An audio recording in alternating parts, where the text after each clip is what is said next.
Well, hello everyone, and welcome back to Make Our World Your Runway. Lights, camera, action. You know this is the weekly show that interviews the most fascinating individuals from the world of modeling, fashion, beauty, business, and even the entertainment industry. And today we are going to continue with the pageant industry and, of course, the road to the crown and why it is so successful.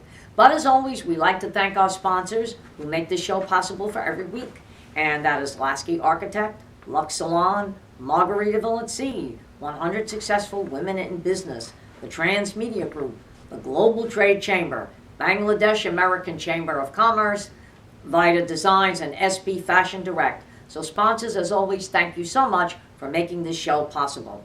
And like I said, we have an exciting show planned for you today. But before we get to our guest, we always like to make a few special announcements.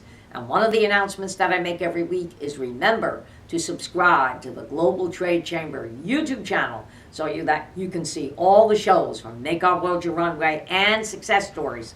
And I highly recommend that our viewers tune into Success Stories because this features the most amazing women in the world of business and community service.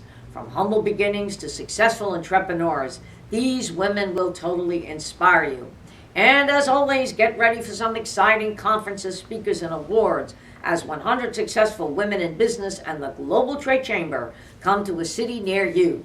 And the next city that we are coming to is going to be Miami, Florida on April the 4th. It is going to be at the DoubleTree Hotel. Once again, another exciting event that's going to have networking, conferences, business expo, fashion show, and once again, Make Our World Your Runway will be going live. Now, this is a free event, but you must sign up now because I'm telling you, all these events are a total sellout. So please go to the website at www.100swb.com for all the information. This is going to be an amazing international event. We've got women and businesses not only from the United States, but are coming in from around the world. And also, you could be a speaker or an exhibitor. But once again, you must go to the website and start signing up and getting all the information because, believe me, it will be a total sellout. You definitely cannot wait. So once again, www.100swb.com for all the information. And now, ladies and gentlemen, as I always say, lights, camera, action, it's on to our show. And today we are so excited to have the reigning Miss International World Petite, who is going to be coming onto our show in a couple of moments. And she is an accomplished CEO, and we want to congratulate her because she has now got her doctorate's degree, and she's got 15 years of experience in technology, logistics, program management, grounds maintenance, and professional consulting for both civilian and service-disabled veterans. She served for 13 years in the United States Army, obtaining the Staff Sergeant Airborne rank.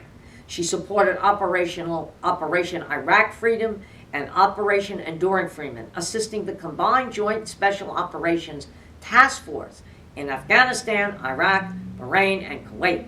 She earned an associate's degree in liberal arts from Central Texas College and a Bachelor of Arts degree in political science at Campbell University in 2.5 years. Ladies and gentlemen, this happens to be an incredible individual, and we are so honored to have her in the Miss International family world. So please welcome Dr. Jennifer Rios to Make Our World Your Runway. Jennifer, welcome. Hello there, Miss Jennifer. Hi. Hello, everyone. Yeah, well, first of all, I have to congratulate you. Okay, you are not now Dr. Jennifer Rios, okay? And congratulations with the billboards that you have up in New York City. Thank you. Thank you. It is truly an honor to be in New York City right now. And I'm headed there tomorrow to actually see it in person. So thank you for that opportunity. Oh, my God. Great. Yeah, definitely take a picture when you go there live. I mean, their photographers did take the pictures, but it's always great when you're standing there, okay, and you're taking a picture and you can actually point up and say, here I am. Absolutely. It's going to be so exciting. Yeah. And I hope you're going to be able to make the show for Supermodels Unlimited. I am going to attend tomorrow. Oh, that's great.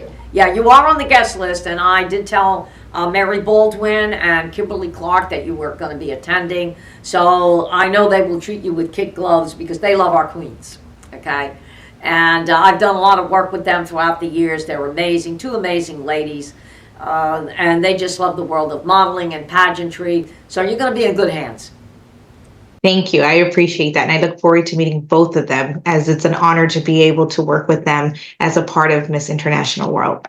Yes, and you know what? The fact that you happen to be in the service, that's a great honor. Thank you for your service and for protecting our country.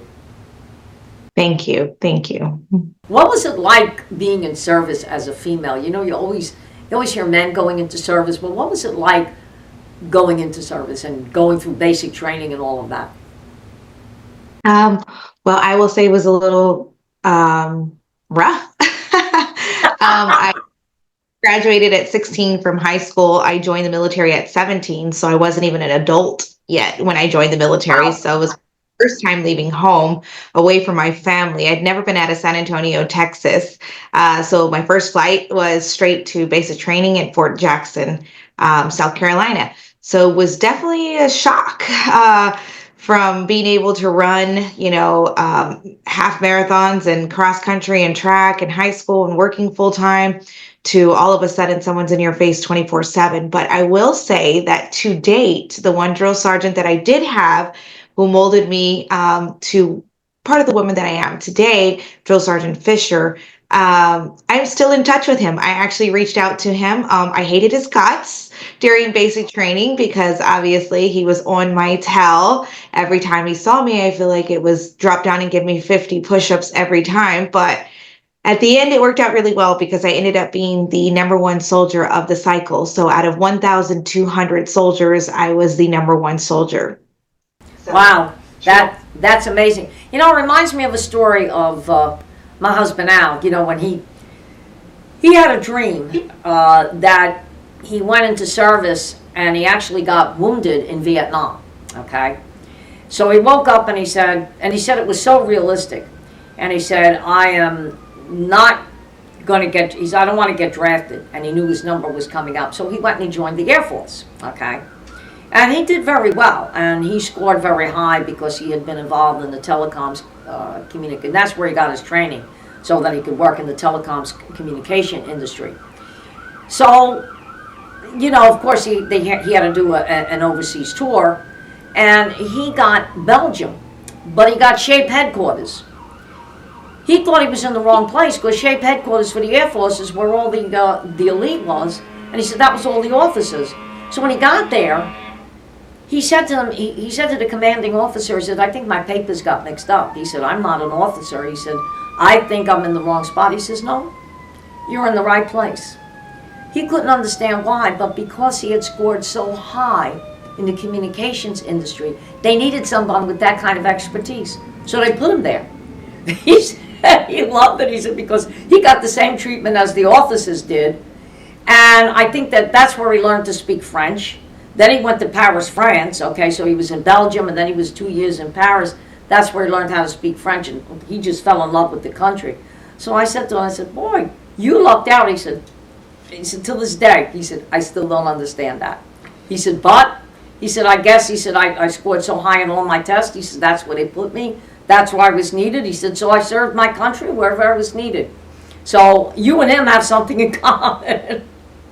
Absolutely. And then I did 13 years. I served for the United States Special Operations Command, and I jumped out of airplanes. So I did my time in service. I did one tour overseas to support our country, and to me, it was truly an honor. Yeah, it is an honor. So you jumped out of an airplane? Yes. See, that was the one thing I was afraid of. He said, I'm glad they kept me on the ground. He said, I had a funny feeling they were going to ask me to jump. He was totally afraid of that, okay?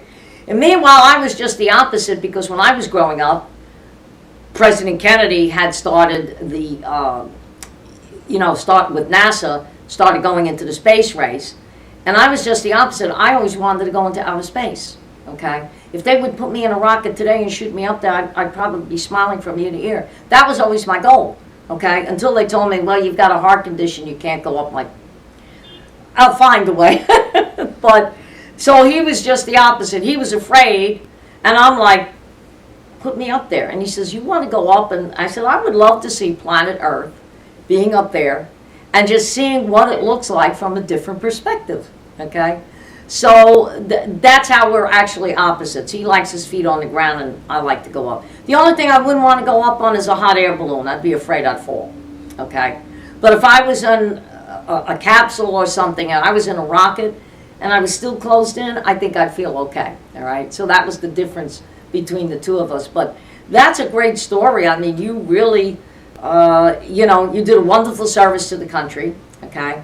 And Al, when he got out of service, he went to work for MCI and then Cable and Wireless, and he did a lot of government contracts. And for the simple reason is because what he did in the Air Force, okay? And when President Clinton was running his second time in office, he asked Al to drive for him, okay? Al drove the Associated Press, and he also drove, I think it was the International Press. And it was based on Al's record in the communications industry and what he did in the Air Force. So I commend you both because you really did justice to this country. Thank you. Thank you. Like I said, it was an honor to serve the country.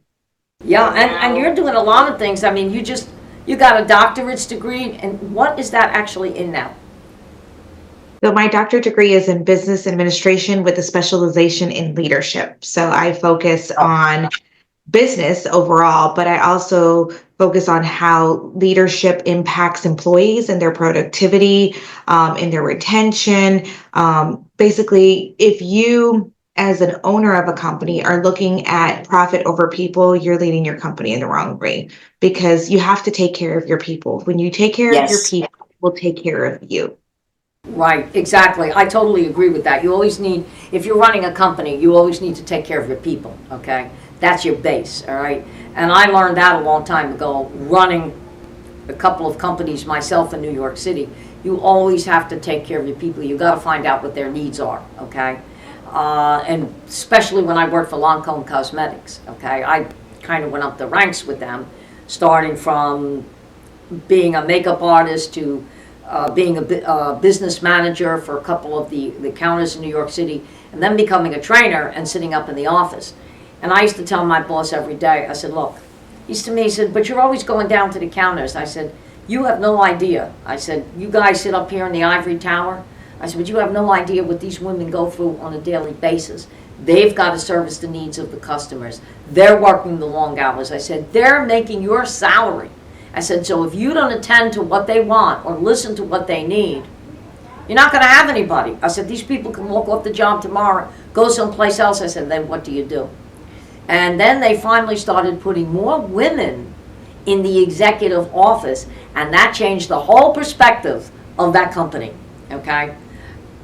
Absolutely. And I also think that diversity and inclusion, right? When you're running a business like Lancome, you're going to need different types of backgrounds and cultures and languages, because somewhere like New York City and Washington, D.C., where I am around, you want to go to a counter where someone that looks like you can match your skin color, that knows your skin, like if it's oily, if it's dry, what products you can use. So when you have a diverse group of women who are serving you at the counter, even men, I have gone to MAC and I have had some men be able to match my foundation like it was nothing, so having the different, ethnicity and cultures and backgrounds and color, skin types, and male and female, it just makes the counter experience more personal, and it makes the experience more pleasurable. And I'm all about that authenticity. I totally believe that, inclusion and all of that. I know right now there's a lot going on about that, but my take is why, okay? People can't change the color of their skin. People can't sometimes change certain things, okay? So I think there's opportunities for everyone out there, okay? And you're right, especially when you're working in New York City. That's like the melting pot of the world. You don't know who's going to come up to that counter. The Orientals were very big in buying cosmetics, especially the women with skincare. So we used to have a few Oriental girls that they could relate to that were on the counter and even spoke that language. Because a lot of times when they came in, they were more comfortable in speaking their language. The French are comfortable speaking their language. So that was the thing about New York City, okay? You had to make sure that you had someone for every particular genre that was there, okay?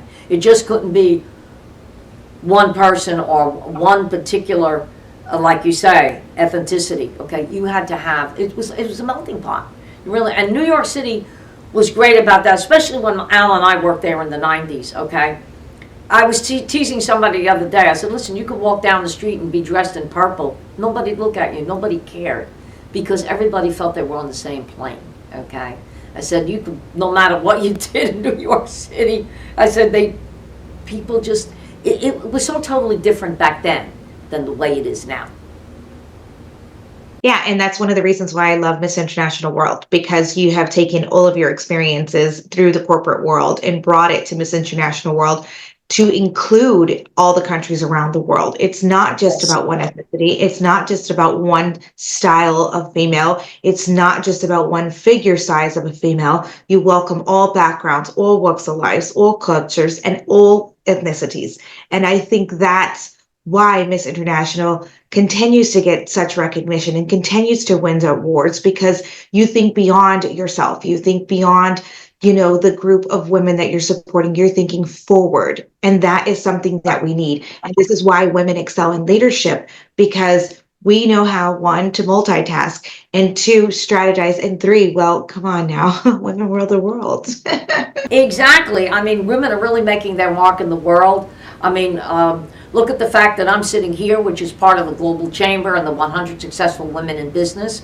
I've been involved with that. I just spoke about how to have your own TV show. I've got 2 colleges now that this week I'm actually speaking to by Zoom, okay, because they want my insights on pageantry and some of the things that I've done. And you're right, Miss International World is all about women, not only from the United States, but from around the world. I mean, look at everybody that stood on that stage. How more diverse could we be than that? Okay, we had yourself, we had Bahamas, we had India there. I mean, one of the other girls had a British background. So, I mean, that's what it's all about. And one of the things that I have noticed, and I'm kind of proud of this, Miss Universe, I think, was watching for the few years what I was doing, because now all of a sudden they've taken a different approach. They don't really have an age limit, and they are taking more women in, okay, they've always took women from around the world, but now it's a little different, okay? And Miss USA is doing the same thing.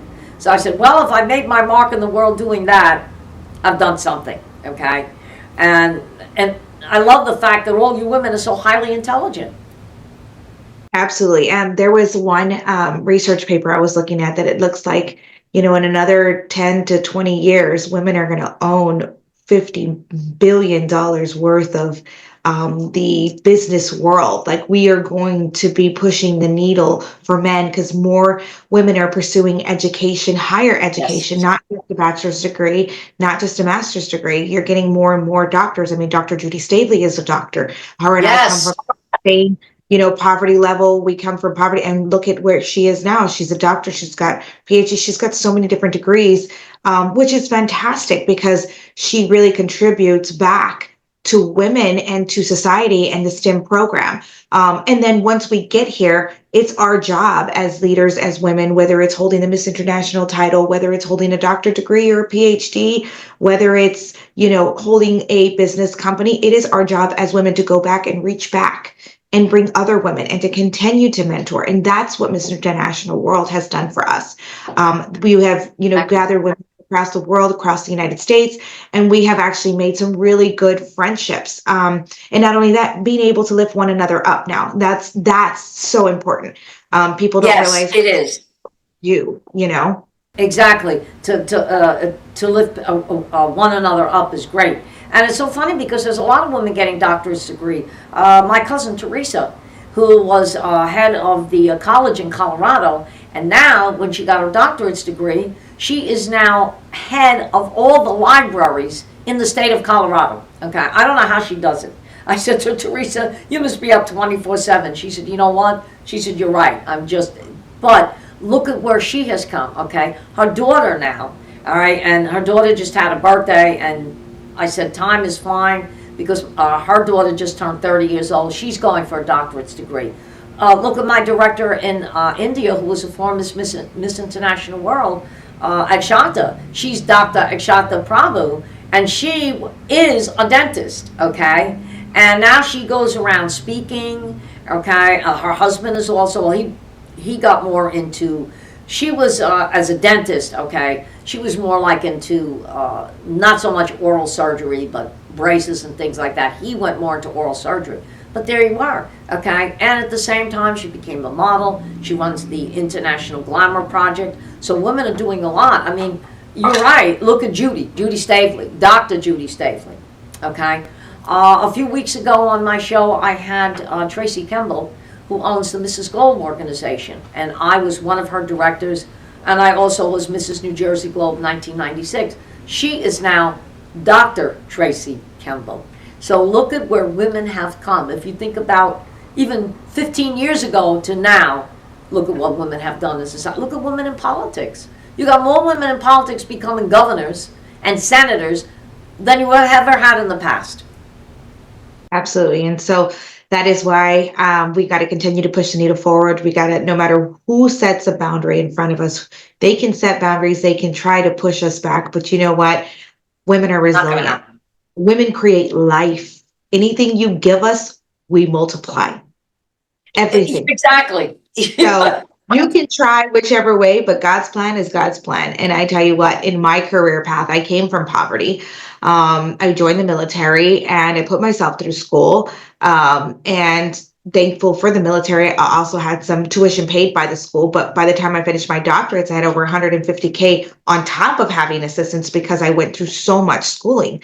But thankfully, all of that was forgiven yesterday because I'm 100% service disabled veteran. So thank you for that. But I'm continuing to push forward with my businesses as well. So not having one, having 3 businesses, and that's a lot of work. But the work that I do in the Hispanic Chamber of Commerce for Prince George's County is super, super important because I am on the Senate floor, on the House floor, advocating for women, for minorities, for veterans, for small businesses, for childcare, for various things that impact our community because our voice does matter. And eventually, after seeing my face, they may get tired of it and say, you know what, this law is needed. Maybe we just need to pass it because I'm tired of seeing Dr. Rios in our face. But it takes us to stand up. That's absolutely fantastic. I am so glad you were on the floor there because right now we need more women voices, okay?